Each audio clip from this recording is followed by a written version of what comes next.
Well, there you have it. There you have it. We knew they were going to bloat it. We've been reporting on this, but we're not all alone on this discussion. In fact, now that we have Rand Paul standing on the Senate floor, he's a doctor. And by the way, he suffered coronavirus and survived it himself. I want to bring on a senator and a doctor right now who's been talking a lot about this. Scott Jensen joins me right now.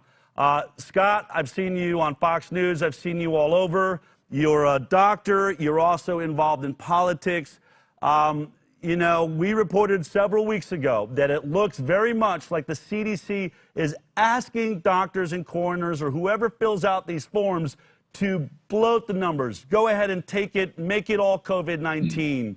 Have I got that wrong? You're a doctor. What was your experience when you saw this recommendation by the CDC on the death certificates? Well, that was actually April 3rd, Adele, and I had never seen something like that before. All of a sudden, I read this document from the Department of Health, and it said, go ahead and diagnose COVID-19. It didn't say put down probable. It said, go ahead and put it COVID. You just showed it on your screen before. And so then I went to the CDC document, and that flies completely in the face of the manual that CDC puts out as to how death certificates should be filled out. In the manual, it talks about specificity and precision. And all of a sudden, we're being told, well, if it's reasonable, if it's likely, if it's probable, or it's presumptive, go ahead and put that down. That was what caused me to raise this up the flagpole, if you will, and say, hey, I've never been coached or told before that this is what I need to do. And so I checked with 50 to 75 physicians in Minnesota, and none of them could remember it either. We didn't have that happen in 2018 when we had 60 to 80,000 deaths from influenza.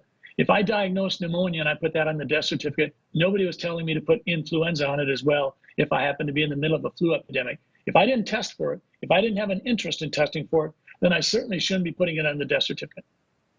Wow.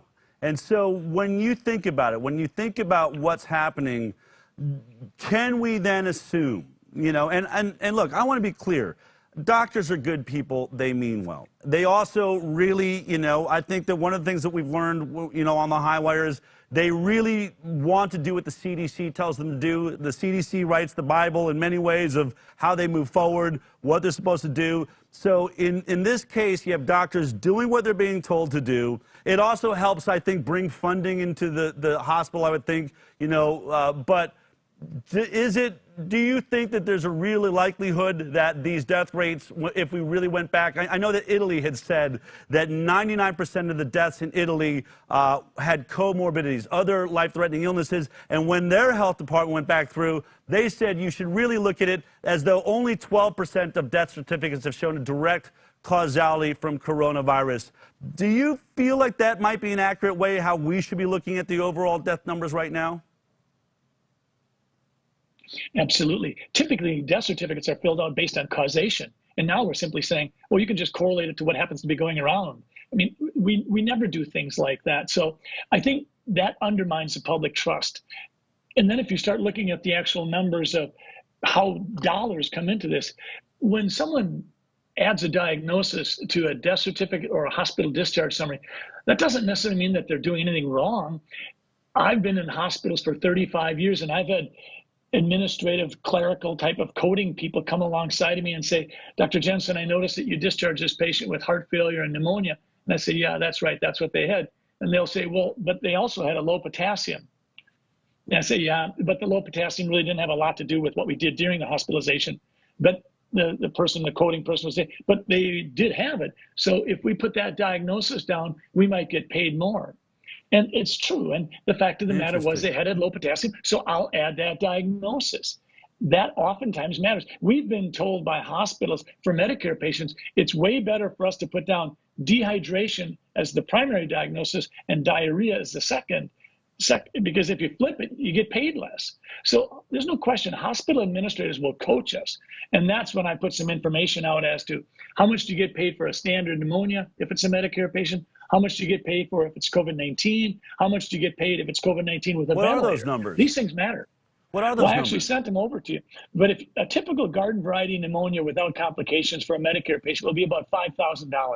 If you have COVID-19 pneumonia, it's about $13,000. Wow. And if you use a ventilator, it's $39,000. And these numbers come straight from CMS. Right there they are. Wow, look at that. Wow, that's fascinating. You know, you bring up the ventilators. You know, I was just reporting that Stat News is now saying that the NIH has put out new guidelines trying to back people away from ventilators. Much of this appears in, and we talked about this with Jeffrey Jackson. We've been hearing about incredibly high death rates from ventilators.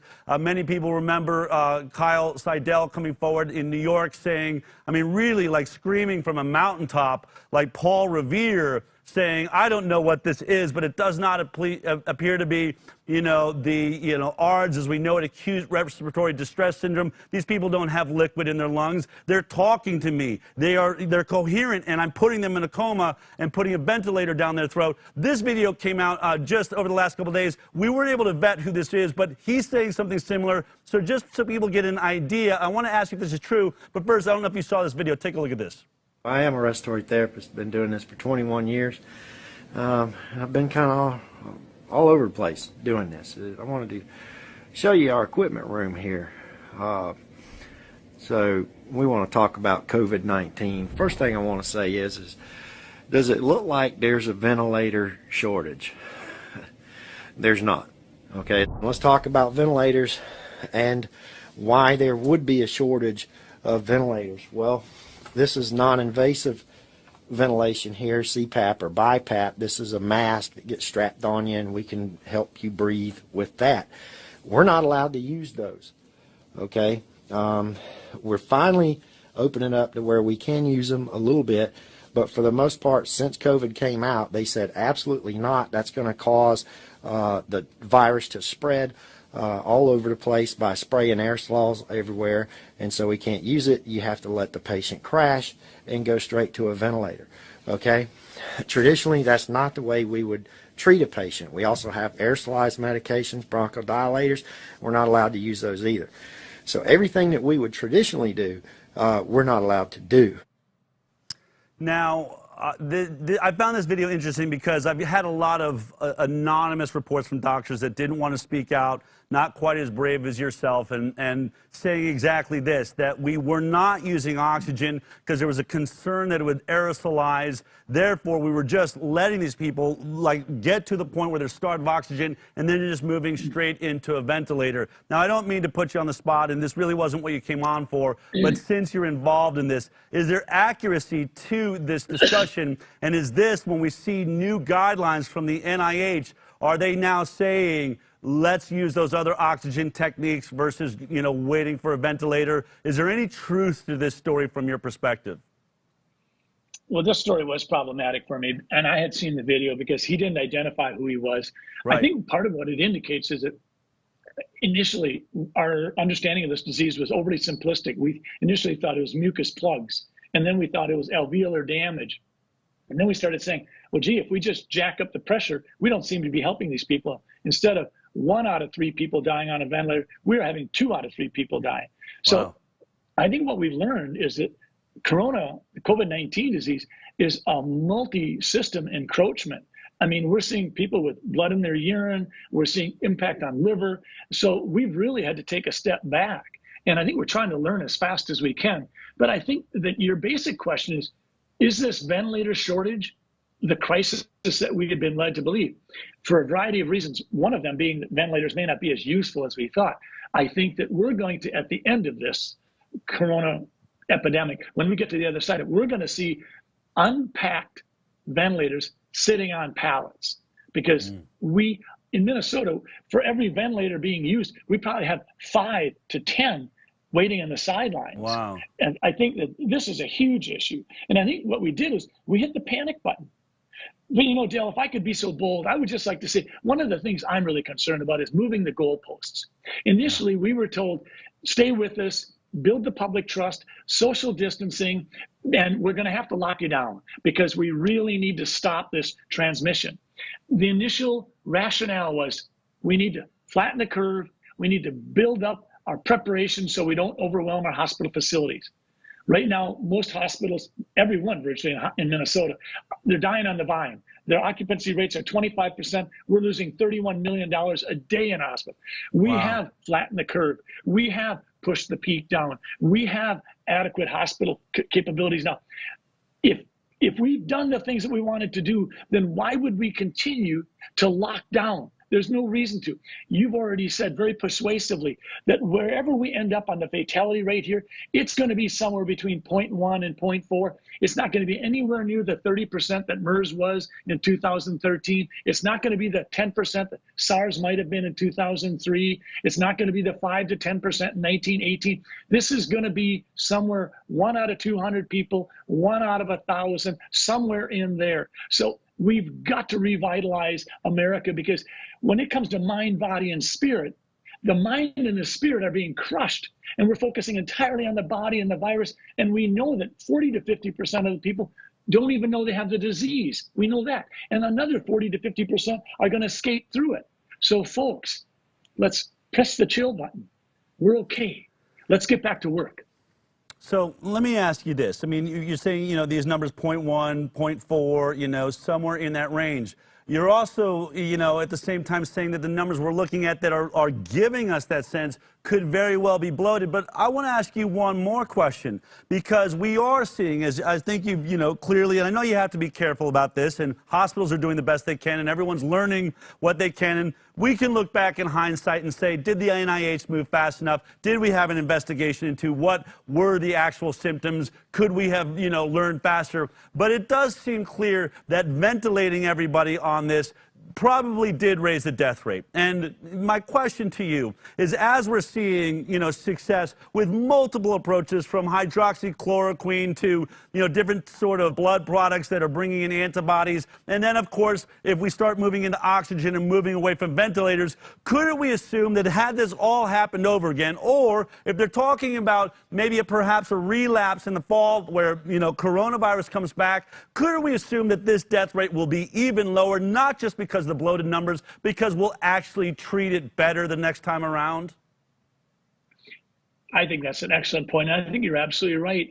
The reason that in the year 1900, one of the leading causes of death was influenza/pneumonia was because we didn't have antibiotics. So in 1918, it was devastating. 50 million people dying. We're in that same situation. It's just not an antibody. Now we're trying to understand the mechanism of disease, and we've got brilliant medical centers, physicians working hard to understand this. And you give us another month and we're going to be a lot smarter than we are today. We've already seen that with the ventilators.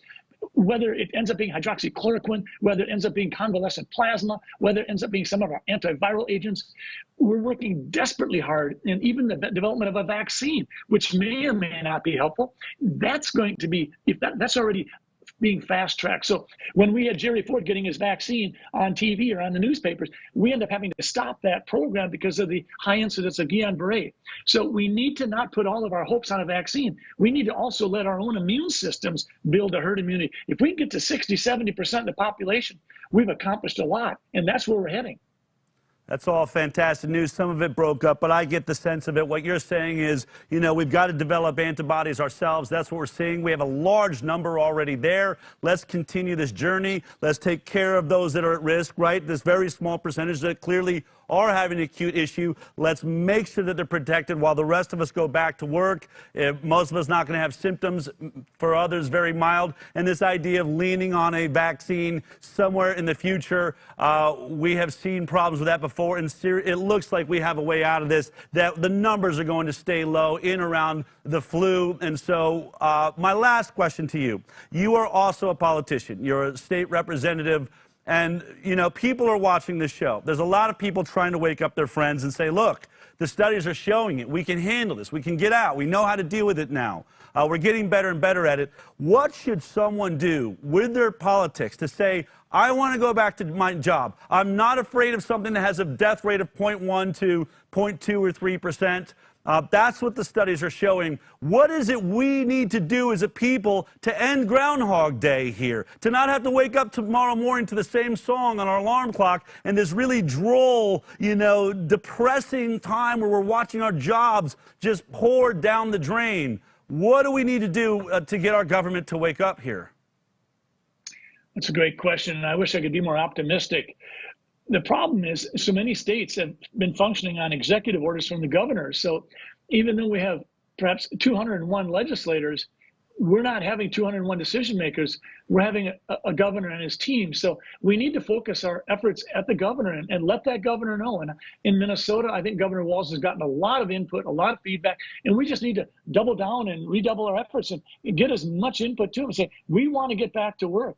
Because quite frankly, I feel impotent myself. I don't feel like I'm being given the opportunity to really help influence our policy. I feel like I'm standing on the sidelines watching just as much as you are, and it's frustrating as all get out.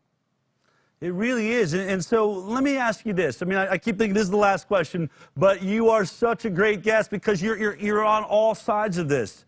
You know, are the governors looking at the USC study? Are they looking at the Stanford study? Did they recognize that the imperial model crashed? Or is there just some sort of like drone clone army being put out by this tiny group of scientists that don't seem to want to accept the reality that this just isn't as deadly? Are they getting a broad range of information around them? Are they looking at all these things?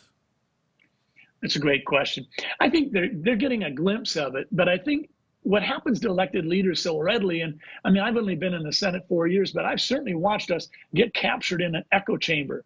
And we have people around us that they say what we want to hear. And the idea of being skeptical, that's one of the most powerful things we can do in America is engage fully. And you've said that many times. We need Americans to feel empowered and know that they don't have to participate in groupthink. Groupthink is a dangerous step. I've said this before. It was groupthink that allowed nearly 1,000 people in 1978 to follow Jimmy Jones in drinking some cyanide-laced Kool-Aid. We don't want to be about that. That's not America's history. It's not our heritage. We need to be empowered, and that's partly why I've spoken up. I am a skeptic. Do I appreciate Governor Walz's efforts? Absolutely. But do I feel like I've been given 1/67th of the Senate's fractional impact on what we're doing? Absolutely not. I feel frustrated. I feel impotent. And I get phone calls from patients who say, I've got a breast lump, and to me, this isn't an elective surgery. I want this thing removed, and I don't feel better because someone says it's not likely to be a breast cancer. And even if it is, it's probably slow growing. I want it out yesterday, and I've had to wait 2 months. America, wake up. This is your country. Thank you so much for all of that great information. Senator Dr. Scott Jensen, thank you for taking the time and joining us. Really, really important to hear from you. Thank you. If you like that clip, then be sure to check out our live broadcast of The High Wire every Thursday morning at 11 a.m. Pacific Time. You can watch it on Facebook, YouTube, iTunes, and Twitter. We'll see you there.